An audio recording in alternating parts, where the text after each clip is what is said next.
Welcome, Dr. Ganpathy Bantwal. Thank you, Chairperson.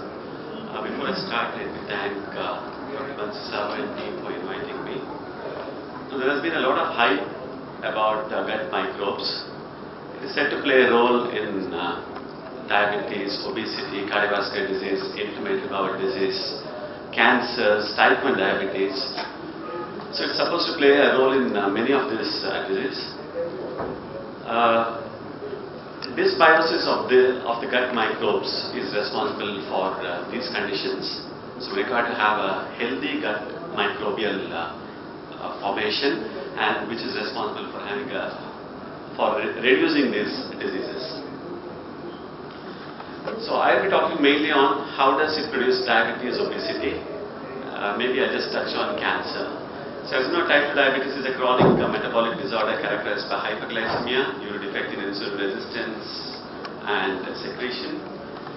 Gut microbiota has been implicated as an environmental factor, and how it does is supposedly it produces more efficient energy extraction, it modulates the immune system, so reduces inflammation, and it alters lipid metabolism. Via this it's supposed to produce diabetes. Coming to the terminologies, what do you mean by microbiota? A collection of microorganisms including bacteria, viruses, and some unique cellular eukaryotes. The human GI tract has a number of microorganisms to the tune of 10 to the power of 14 bacteria belonging to more than 1,000 species. Microbiome is the genome of this microbial organ, which is larger than that of the human nuclear genome. Human nuclear genome contains 23,000 genes, whereas this is containing approximately a crore gene. What is metagenome? The complex of the host and the microbes. So microbiome. So this is known as metagenome. So these are the terminologies.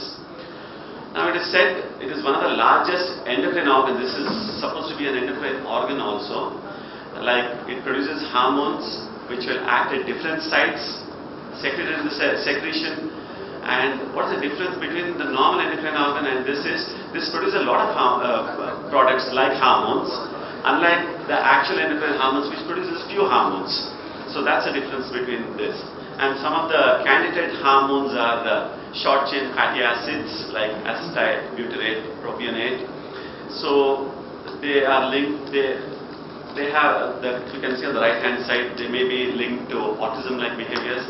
Neurotransmitters like serotonin, dopamine, noradrenaline, they are also produced. Tryptophan, kynurenine, dopa involved in depression. Bile acids, secondary bile acid formation involved in insulin resistance. Choline metabolites involved in NASH.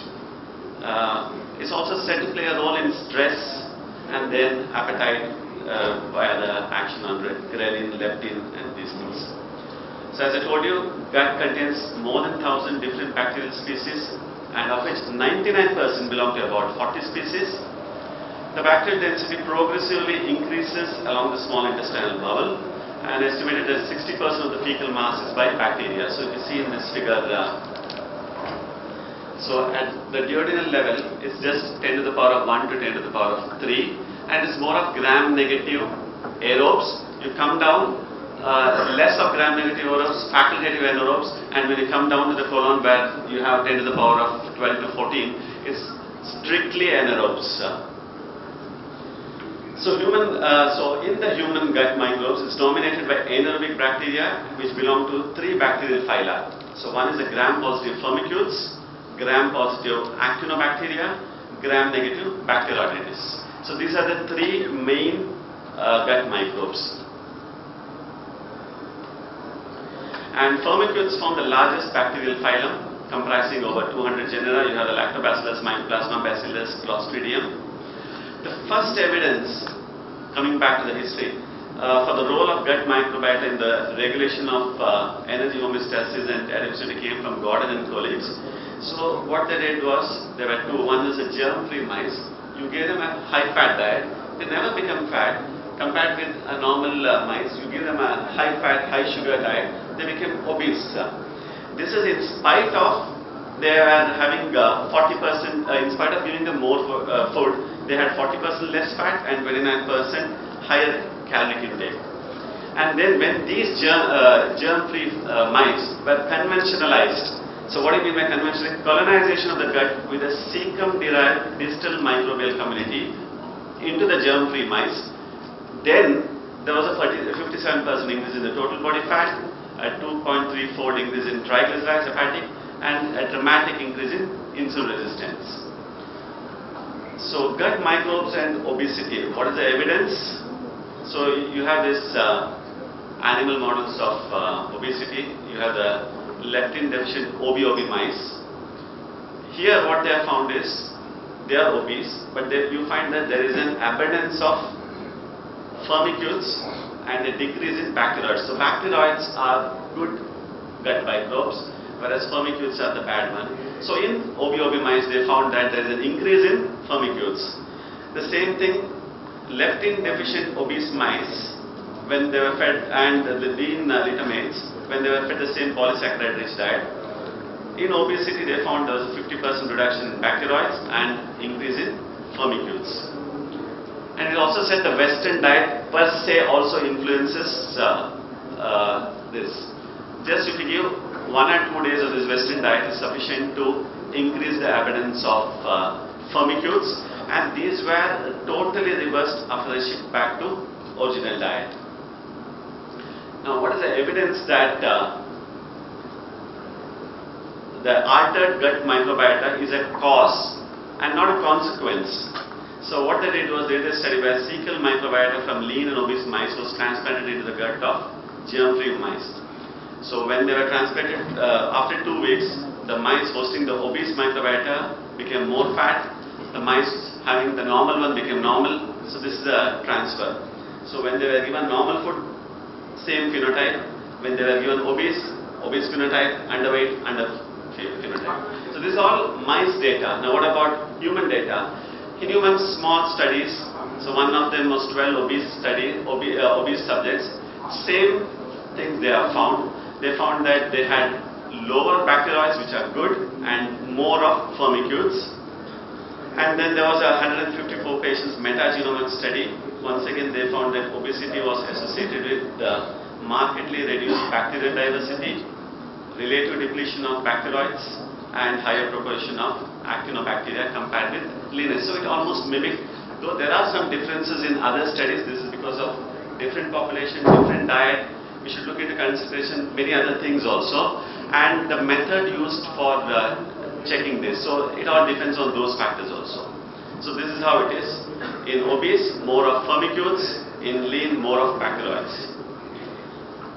So coming back to the evidence in humans, multiple small studies generally confirm the findings of predominant bacterial species in leanness and obesity.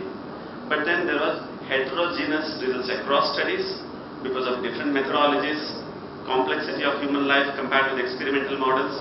So this definite causal relationship between gut microbiota and development of obesity remains to be demonstrated. So what we find in mice need not always be translated into humans, because ours is a more mature immune system we have. It's a more complex organism.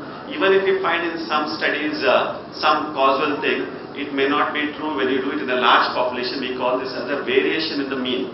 So when you do it in a small population, it could be some placebo effect, you may get some benefit. But when you do it in a large population, it may not be. So you require proper RCTs to actually prove cause and effect relationship. Now coming to what determines your gut microbiota, dietary habits during infancy, very important, mode of delivery, type of infant feeding, hospitalization, prematurity, antibiotic use. But usually it remains constant throughout your individual life, and it fluctuates around a core of stable colonizers. By around 1 to 3 years, it will start maturing, and then it's almost stable. Now coming to the mode of delivery. So when you have a delivery by vaginal delivery, they are colonized by microbes from the mother's birth canal and feces. Whereas if you have cesarean section, it's colonized by environmental microbes from mother, air, the nursing staff.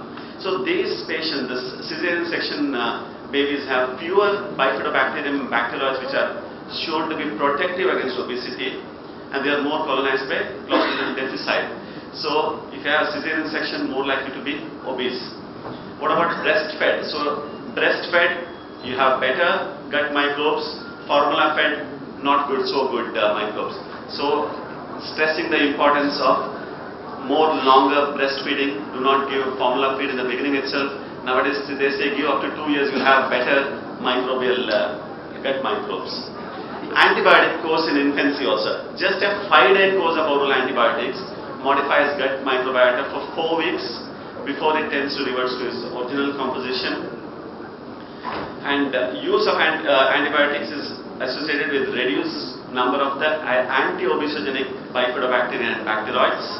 And after antibiotic treatment, there is a slow regrowth. Sometimes it may take months to develop the usual one. So this is what happens when you have an antimicrobial. So there is a disruption of the normal flora. There can be a leaky intestine, so producing more of endotoxemia. Now how does gut microbes produce diabetes? One is an increased energy harvest from the diet. It can produce what is known as a low-grade endotoxinemia, and it can regulate regulation of the tissue fatty acid composition, modulation of gut-derived peptide secretion, or then you have fasting-induced adipocyte factor, also known as angiopoietin-like protein 4. So what do you mean by energy harvesting? The same, if you give same calories to one, the one having dysbiotic microbe in the gut, they produce more of energy. They provide an extra 80 to 200 kilocalories per day, which is approximately 4 to 10% of the daily energy intake. This is because of the enhanced breakdown of indigestible polysaccharide to short chain fatty acids. The same thing has been found in humans. Secondly, as you know, diabetes is an inflammatory disease. My next speaker will be speaking on this. So what they have found is, if you feed a high-fat diet, there is an activation of Kupffer cells, which can promote hepatic insulin resistance and glucose intolerance. As you know, gram-negative bacteria has the membrane which contains lipopolysaccharides. This can bind to what are known as toll-like receptor 4, which in turn can lead to endotoxemia. We call this as metabolic endotoxemia because the amount of endotoxin produced is not the same as that you produce in septic shock. So lipopolysaccharides acting on the toll-like receptors, activating nuclear factor kappa B, and via that inhibiting, stimulating TNF alpha, interleukin 6, and it produces what is known as serine phosphorylation. So when you have tyrosine phosphorylation, insulin signaling takes place. When you have serine phosphorylation, the insulin action comes to an end, and this is the mechanism by which it brings about insulin resistance. High-fat diet also, just to give a Western diet, the intestinal cells can become leaky. You have the zona occludens, they become loose, they are shed.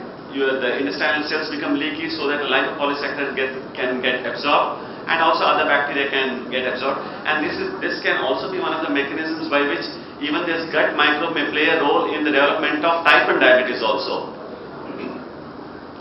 Excess fruits, no problem, but if you take excess outside fructose, can also lead to increase in endotoxin levels. So how does it produce? High fat feeding, there's a change in the gut flora, increased permeability, increased lipopolysaccharide absorption, increased endotoxemia, inflammation, and leading to metabolic disorder. They can also modulate peptide YY, and they can also increase GLP-1 and GLP-2 via its action on G protein coupled receptor 41 and 43. As I told you, fasting induced adipocyte factor, what does is it inhibits lipoprotein lipase. So in the germ-free mice, what they found was it activated this.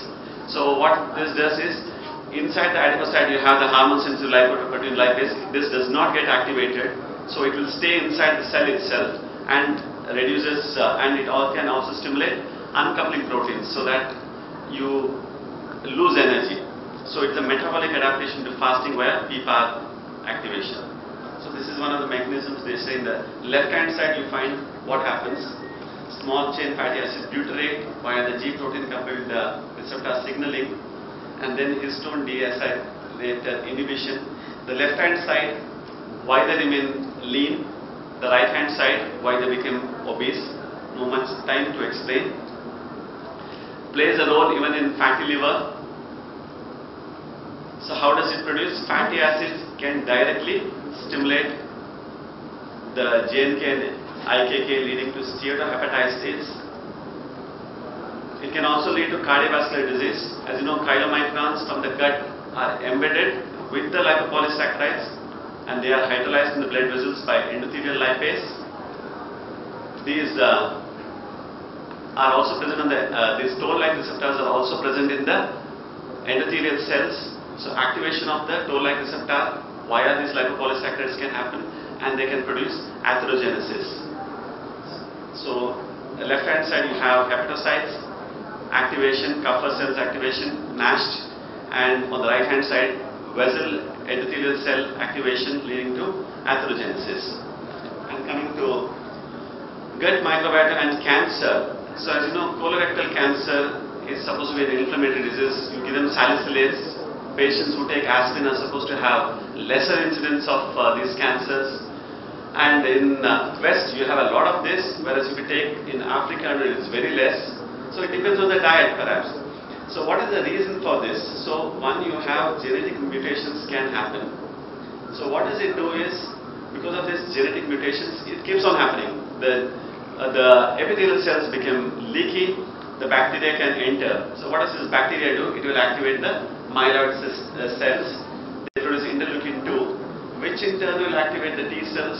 This in turn will produce interleukin 17, and this will activate the STAT3. So what this does is, it promotes cell survival, proliferation, which in turn permits the accrual of additional mutations. So this is the way by which supposedly plays a role even in cancer. So you can probably target this and probably maybe reduce cancers. What are the therapeutic implications? You have probiotics. What do you mean by probiotics? Live bacteria given in oral quantities that allow for colonization of the gut. What are prebiotics? Non-digestible oligosaccharides like inulin and oligofructose that are fermented by the colonic microbiota. There are effects of manipulating these entry flora by probiotics and prebiotics. They may enhance the growth of beneficial commensals like Bifidobacterium and Lactobacillus. Short duration studies have evaluated surrogate markers rather than clinical endpoints. You require well-designed RCTs evaluating clinical endpoints. So now this gut microbiota is a hope or hype. So what you should remember is the vast majority of the studies, positive studies in mice may not hold good in humans. To establish causality, well-defined RCT is required. Otherwise, as I told you, the positive results in the smaller studies in humans could be variation around the mean. So when you do large studies, it may not be. And even now, there is no best methodology to identify this gut microbiota. There is no consensus which is the best method. So what is the future? So probably development of a minimal health sustainable microbiota, that is the strains necessary to safely confirm the desired health promoting effect, which can be anaerobically cultured and administered safely without the risk of disease transmission from one person to another, which can be administered as a slow release encapsulated microbial cultures, and which could be tested in RCTs together with a healthy diet, also rich in natural probiotics. So I would like to conclude importance of a healthy lifestyle to ensure a friendly gut microbiota, starting with the delivery, so the vaginal delivery, emphasis on that, breastfeeding, healthy diet, avoiding excessive fat, appropriate antibiotic use. So the nutrient value of a food is relative and not absolute, can be influenced by our gut microbiota. Thank you for patient hearing.